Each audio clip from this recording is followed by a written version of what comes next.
So, good morning. So, ilang araw na ditong umuulan, hindi ako nakakalabas sa garden. Tingnan naman ninyo, oh. Oh. Nagkabunga na yung aking talong at marami mga bulaklak. Oh, diba ga? Nakakatuwa. Ito yung mga talong na parang talong natin dyan sa Pilipinas, oh. Oh, ha? Meron akong talong.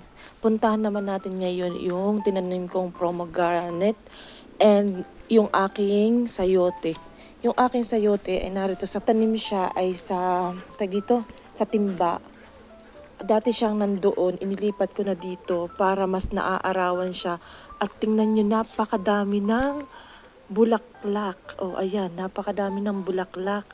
At baka sa susunod na linggo ay ito ay mabuo na. Oh. Ilang araw na kasing nag-uulan. Talagang walang tigil ang ulan. Yung ibang part dito sa South Africa ay bumabaha na. So ayan, yan yung aking, 2 puno iyan. Ibinigay din lang yan sa akin, tapos pinatubo ko. And ayan, nagsisimula na sila. Sana naman ay magtuloy-tuloy na. Bali, 3. Ito pa yung isa. At ayan si Sammy, magulo. So punta naman tayo sa bandang likod at naroon yung aking pomegranate at kamuting kahoy. So ito yung aking saging. Oh, nabuhay na siya.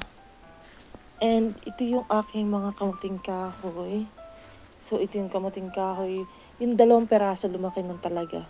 Pwede na nga yung gulayan. Ito yung pomegranate. Oh. Di ba dapat parang may uod dun wala naman pala.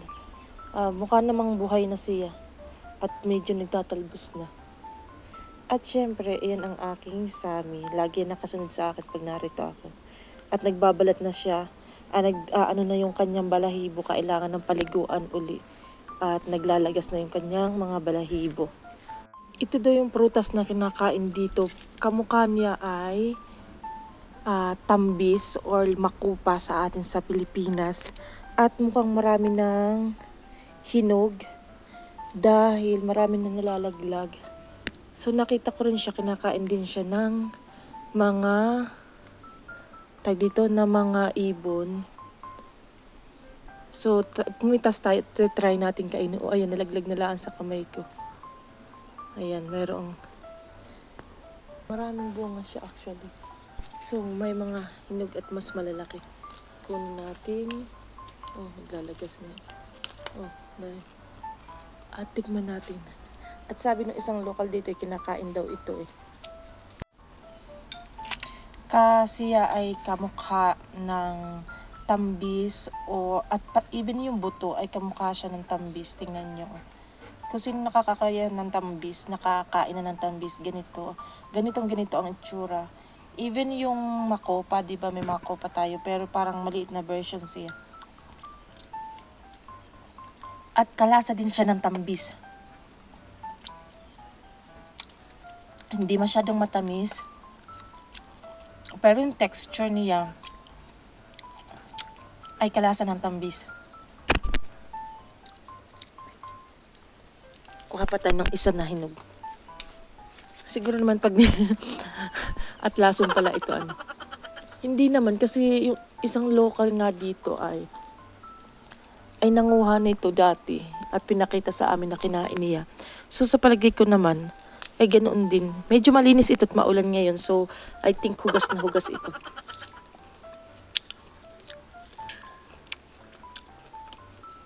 Kalasa talaga siya ng tambis. Oh, nakikita niyo? Ang dami. Parang kukunti na yung sitaw. So, pitasin na rin natin.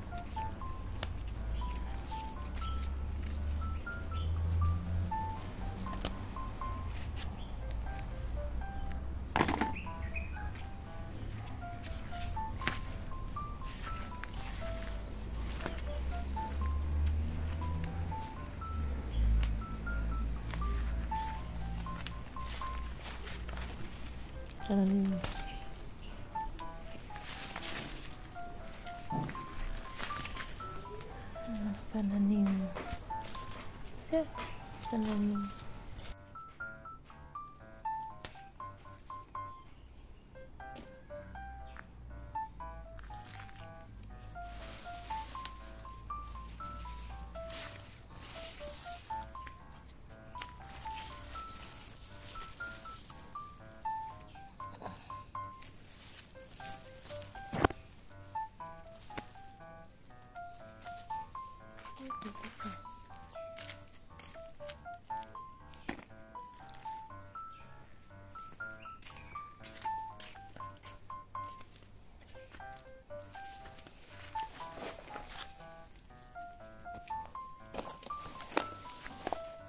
Marami na ring hinog na sili, kaya pipitasin ko na rin dahil sayang lang. Gagawin ko siyang chili garlic para mas ma-preserve at tumagal sa akin.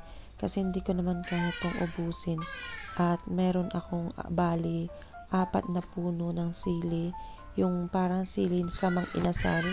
At ito yung isang sili na medyo mataba siya ng konti. Dahil nga umuulan ng mga nakaraan, gumanda uli yung talbos ng kamote ko. Kaya naisipan ko na rin magsigang dahil meron akong isda na pumpano na galing sa Chinatown. So, isisigang ko na siya at para na magamit ko na itong mga talbos ng kamote. At naku, mapapasarap ang kain mamaya, panigurado.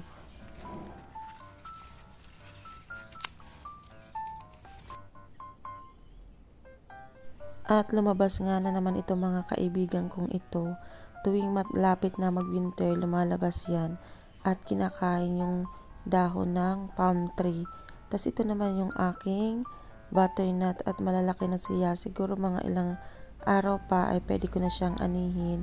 Ito naman yung kangkong. Nabuhay ko siya dahil nakabili ako ng kangkong sa Asian store. Tapos yung tangkay, itinanim ko na buhay. Kaya thankful ako ng kabuhay ako ng kangkong. And syempre, yung aking butternut, ilang araw na lang yan ay pwede nang anihin or isang linggo maybe. And then syempre, yung mga bulaklak nyo lantana from Valentine's Day, yung akin namumukadkad pa lang.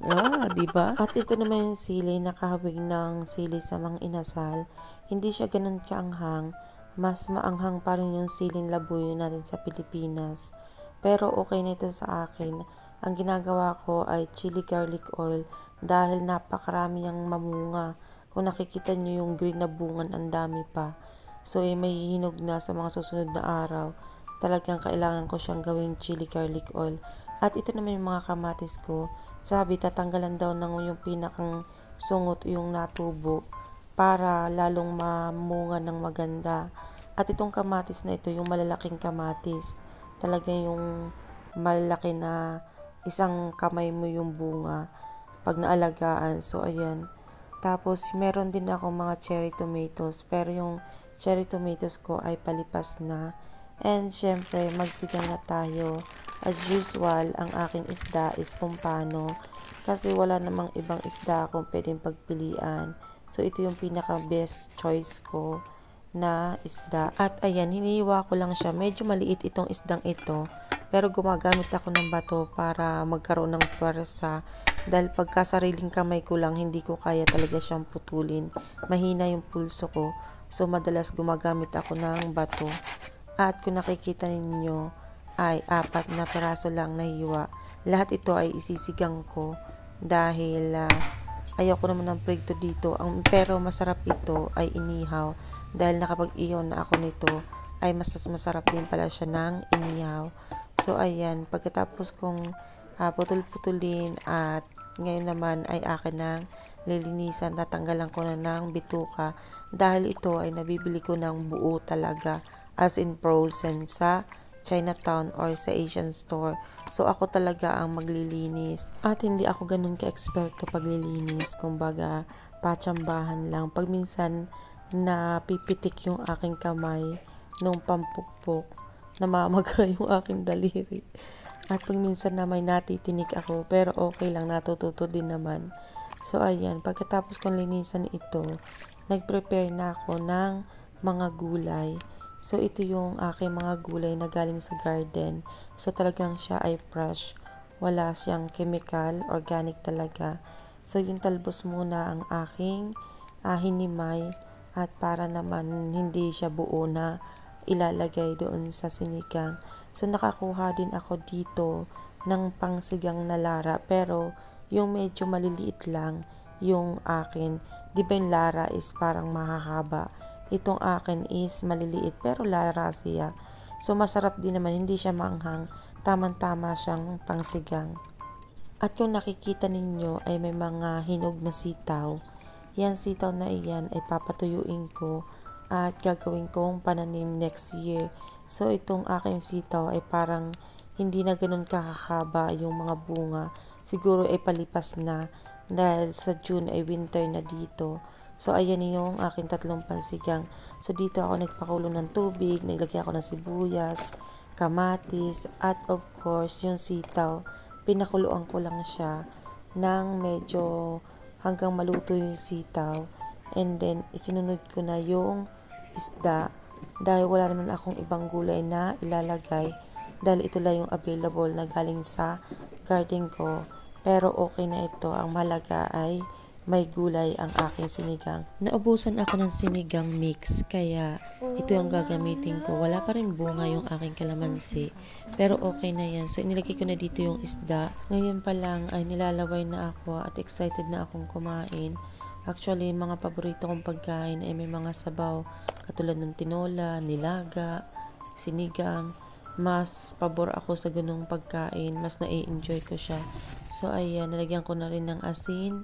And yun lang ang aking ilagay, asin at yung kalamansi, wala nang iba dahil fresh naman lahat ng gulay. So masarap ito at medyo manamis-namis yung mga gulay. So ito, nilagay ko na rin itong talbos ng kamote. Yung talbos ng kamote pala dito yung hindi yung pula, di ba sa atin ay merong pula. So wala ako nun, ito na lang, pero okay na ito. Sapat na ito. So inilagay ko na rin yung lara at pinakuluan ko na siya. At pagkakulo, syempre, nilagay ko yung lemon. So, never mind doon sa salaan.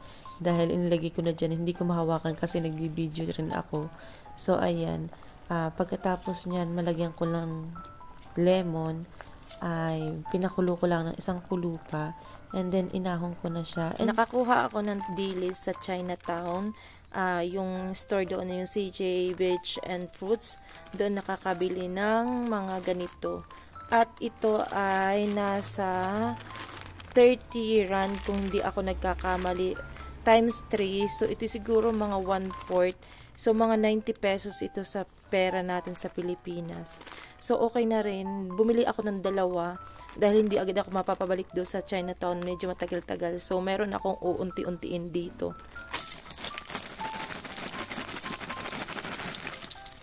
Luto tayo ng ganyan kita. At ayan, pagkatapos ko nga magluto, eksakto naman na mukhang uulan uli. So, yun lang for today. Thank you for watching. Please don't forget to like, comment, share, and subscribe. See you in my next video. Thank you. Bye!